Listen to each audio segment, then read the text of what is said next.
This, folks, is what you call a restoration nightmare disaster.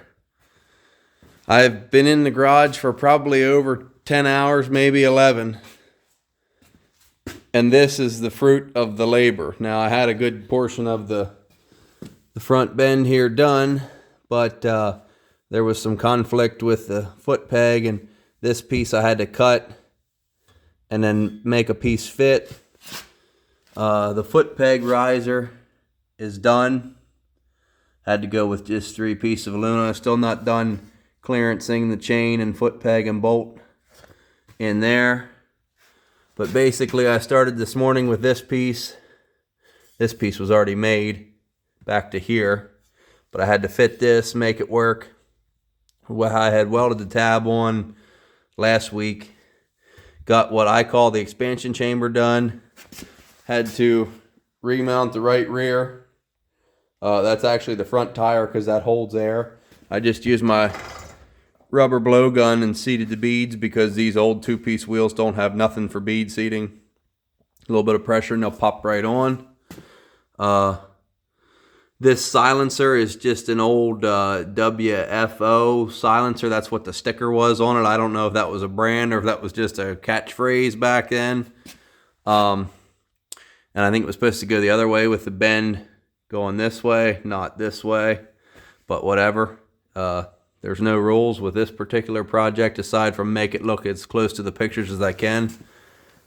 I got to extend that now that I've established where the foot peg's going to live, where the pipe's going to live. This has this curve to it, and it's been cut there. You can kind of see some amateur welding, so I'm going to cut it there and splice a piece in. This silencer was actually 3 inches longer. I had to shorten it because in the pictures I cut that much off the back, and then I cut this out of the middle plus about a 1-inch piece where it's sealed up into the front. If you ever have one of them apart, that was actually the first one of them I ever had apart. In here's a little area where the internal core seals. I don't have the fiberglass in it. I should have paid more attention to where I drilled them holes. That looks atrocious. Anyway, I got to pull it back apart and put the packing and stuff in, but everything's tight. It's mocked up. I got my spring hooks on for this. They're about as tight as you want them, the way they should be. Got 1 spring on there. I broke the 3rd spring, so I got to get a set of springs and a little piston ring thing that goes in there. I'm going to flap wheel this and try to make it smooth and make it appear to be more stamped and less sectional. This, you're wondering what this is and why it's here.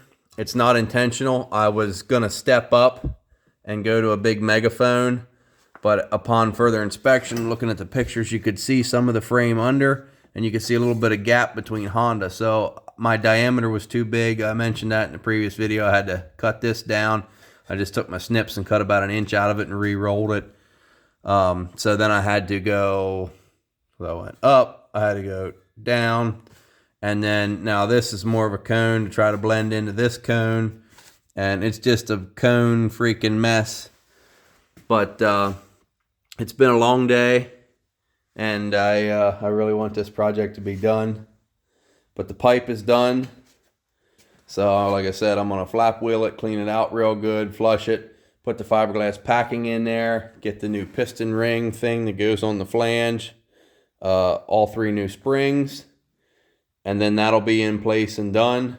Then I can move on to the shock reservoir, shorten this brake line up, make it a little bit nicer. The shock reservoir is supposed to be like right in here somewhere in this neighborhood, but it's not currently.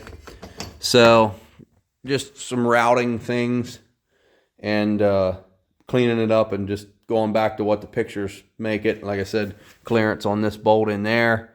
These bolts are both tight, so they're good to go.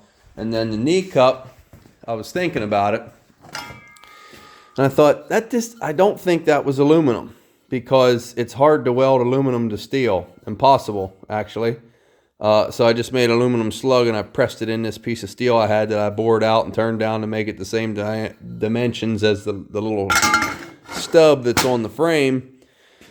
And I was talking to a coworker of mine about it, and he's like, well, why don't you just look for, because I said about stainless and having to re-roll it and all that. He said, why don't you just look for like an old pot or pan or something?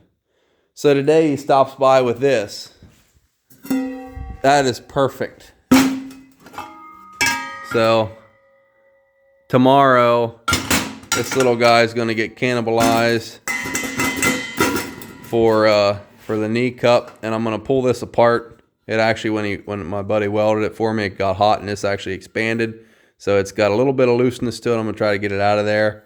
And then cut this in half, roughly. Maybe try to tack this rod, this pipe, to it in the middle. See how it looks, how it fits on the three-wheeler. And then get her in shape. And then have it finished welded. There's a certain type of rod you got to use, and I weld with a torch. So I'm a fire welder. So with a lacquer thinner sitting right there, and you know, whatever. But that's all for now, and I got a heck of a mess to clean up, and I'm only just getting started.